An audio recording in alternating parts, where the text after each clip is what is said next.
안녕하십니까. 차세대 미래전략연구원 학술정책부원장 김주성입니다. 오늘도 이어서 민주주의 이야기를 하겠습니다. 오늘의 주제는 제왕적 대통령제입니다. 대통령이란 제도는 미국이 건국되면서 만들어진 명칭인데 그 원형은 로마에 있습니다. 아테네의 민주주의에서는 대통령 같은 직책이 없었습니다. 그래서 우리가 제왕적 대통령제를 이해하려면 로마에서부터 한번 이야기를 해보는 것이 좋지 않을까 생각이 듭니다. 공화제의 창시자라고 불리는 분은 루키우스 브루투스입니다. 이분은 케사르를 암살했던 마르쿠스 브루투스의 선조입니다. 이분이 BC 509년에 왕정을 폐지하고 로마 공화정을 창시했다고 알려져 있습니다. 물론 역사가들은 그 당시 불분명하다고 이야기를 하지만 플루타크 영웅전에 보면 이분에 대한 이야기가 자세하게 이야기되고 있습니다. 왕정이 마지막에 부패를 해서 굉장한 스캔들을 일으키고 나라를 뒤흔드는 커다란 사건이 있었습니다. 이때 루키우스 브루투스는 왕정을 사람들과 모여서 왕정을 폐지하고 공화정을 창시했는데 누구나 그 당시 브루투스가 왕이 되리라고 생각했습니다. 그러나 이분은 왕이 저렇게 부패한 이유는 그 왕의 임기가 없이 종신직으로 왕이 종신직에 있기 때문에 그런 일이 생겨날 수밖에 없다고 생각을 해서 처음으로 임기제를 도입합니다. 이분은 왕 대신 그 집정관을 우리 두기로 하고 집정관의 1년 임기에 2명의 집정관을 제도를 만들어냈습니다. 2명의 집정관이 한 1개월씩 통치하면서 서로 비토권을 행사하게 해서 마음대로 자기 자의적으로 정치 지배를 하지 못하도록 한 것이죠. 이것을 콘술이라고 그러는데 콘술이 우리말로는 집정관으로 번역이 됩니다.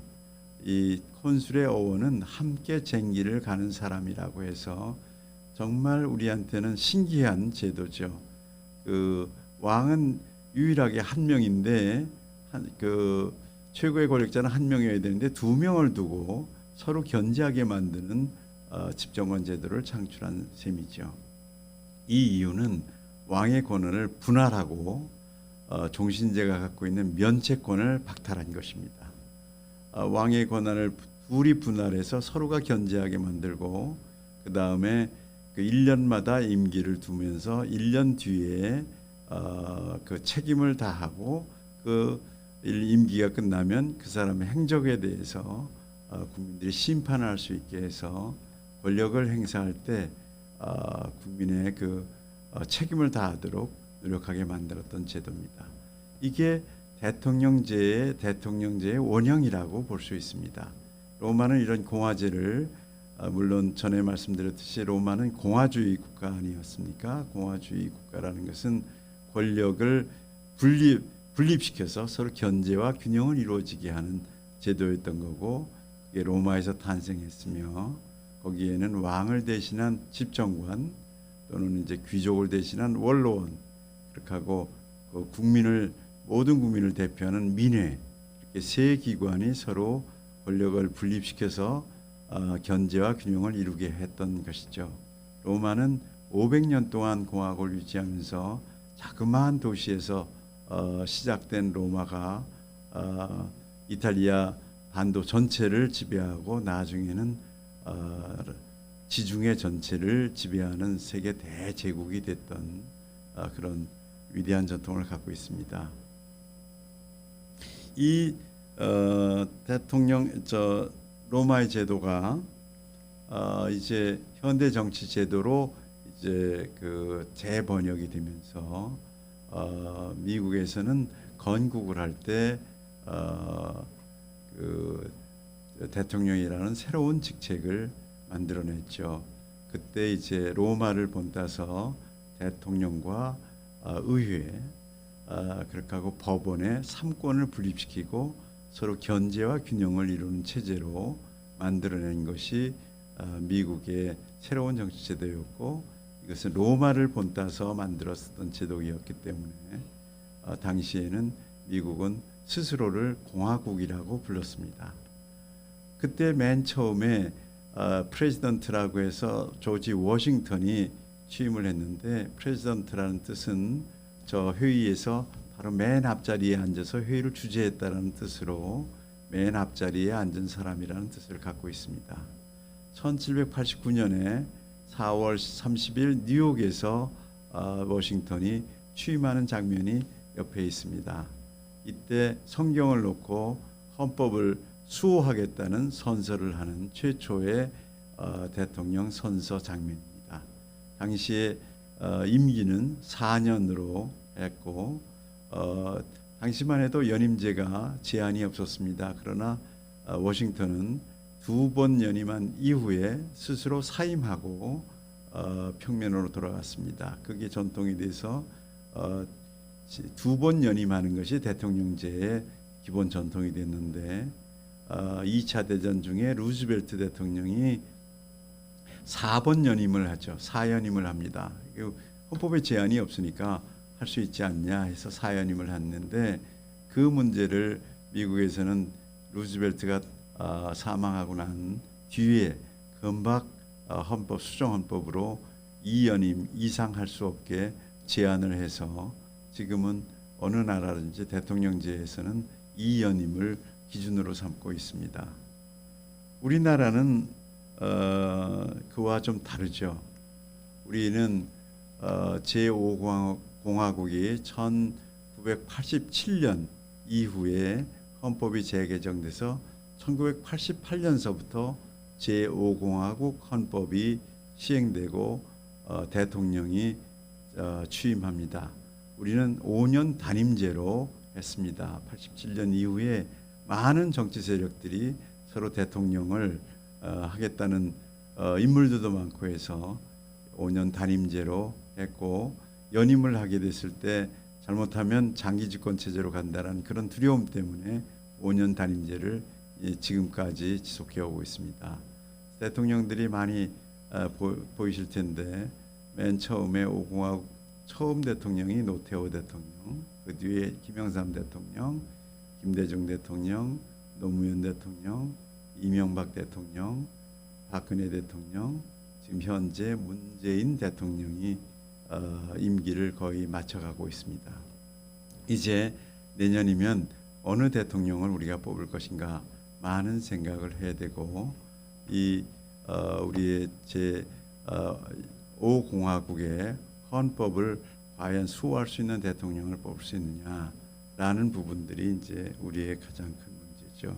우리 한국의 정치의 가장 큰 문제는 제왕적 대통령이라는 문제입니다. 제왕이라는 것은 무엇입니까? 제왕이라는 것은 옆에 그림에 보이듯이 러시아 마지막 황제 니콜라이 황제나 오른쪽에 청나라 때 가장 위대했던 황제였던 강희제, 이런 분들이 제왕인데, 제왕이라는 것은 모든 권력을 자기 손에 쥐고 있다는 뜻이고, 자기 손에서 자기 한 사람이 모든 권력을 행사한다는 뜻이죠. 대통령이라는 것은 기본적으로 삼권 분립 속에 행정 수반인 것을 의미하는 건데, 물론 상징적으로는 국가를 대표하지만 그렇게 권력 분립 속에 한 권력의 파트를 담당하던 이 대통령제에서도 제왕적인 권력을 행사하는 경우가 있다. 이것은 아주 위험하다라는 생각에서 제안된 이야기입니다. 미국에서는 1973년에 슐레징저라는 분이 이 임페리얼 프레지던시, 제왕적 대통령제라는 책을 내면서 유행한 개념입니다. 미국의 당시의 대통령은 닉슨이었는데 외교와 내정에서 의회의 권력을 압도하고 있다라는 것을 권력의 대통령 권력이 확대되고 남용되고 있다라는 위험 신호로 받아들여서 제왕적 대통령제라는 이야기를 내놓았습니다. 제왕적 대통령제의 위험성이라는 것은 권력이 대통령 한 손에 집중이 되면 그 권력은 반드시 부패하면 국민을 겨냥해서 국민한테 폭력을 가한다라는 그런 우리의 공화주의 정치 지혜로 우리가 위험시하고 있습니다. 한국의 경우에는 여당을 통해서 입법부를 지배하는 여당 총재가 공천권을 행사함으로써 입법부를 지배하니까 행정권과 입법권을 통합하는 삼권 분립이 이권 분립으로 가는 이런 권력 집중이 이루어졌습니다. 미국보다도 좀 더 위험한 형태의 제왕적 대통령제를 우리들이 봐왔고 그 부분이 우리들이 한국 정치에서 많이 해소해야 된다고 생각들을 많이 했습니다. 그러나 문재인 정권에 들어와서는 더 심각해졌습니다. 공천권을 통한 입법부를 장악할 뿐만 아니라 인사를 통해서 사법부를 장악했고 청와대 비서진을 통해서 행정부 전체를 장악했고 인허가권을 통해서 언론을 장악했으며 공수처를 통해서 고위공무원 전체를 장악했습니다. 그래서 일부에서는 문재인 정권을 대통령이 절대 권력화되었다. 국무회의 정책 기능이 전혀 무력화되었다. 따라서 국가 시스템 전체가 전체주의화되었다는 비판도 하고 있습니다. 여기 사진에 보시면 그 대통령이 청와대 비서진들과 의논하고 있습니다. 사실 대통령은 강요들을 중심으로 국무회의에서 최고의 의사결정과 정책 검토를 해야 되는데 지금 현재는 청와대에서 비서진들이 더 정책 기능이 높고 이 장관들은 하수인 역할을 하는 그런 수준의 행정관, 청와대 행정관, 5급 행정관이 부르면 국방장관도 뛰어가서 만나야 되는 이런 비정상적인 행태들도 나타나고 있습니다. 여기 옆에 이 청와대 대변인이 발표하면 그것이 지침이 돼서 행정부 전체가 일사불란하게 움직여지는 그런 모습들이 저희들로 하여금 굉장히 불안하게 만들었던 것이죠. 이제 20대 대통령 선거가 다가왔습니다. 내년 3월 9일이면 대통령 선거를 해야 됩니다. 여당에서 대통령 후보가 결정이 되었고 야당에서도 대통령 후보가 결정되었습니다. 이분들의 정책이나 이분들의 과거 행적 이거 잘 보고 정말 우리는 제왕적 대통령이 어느 누가 대왕적 대통령이 될 것인가, 정말 헌법 수호자를 우리들은 골라내야 되지 않겠는가, 이런 생각 속에 이 한국의 정치의 고질적인 문제인 권력 집중 문제를 해소하고 좀 더 우리가 민주공화국에 다가가는 좋은 정치를 할 수 있는 대통령을 뽑아야 될 것입니다. 국민 여러분께서는 이런 시각에서 좀 더 우리나라를 밝게 만들 수 있는 분들을 뽑으시고 좋은 결정을 내리시기를 기대합니다. 오늘은 여기서 마치겠습니다. 감사합니다.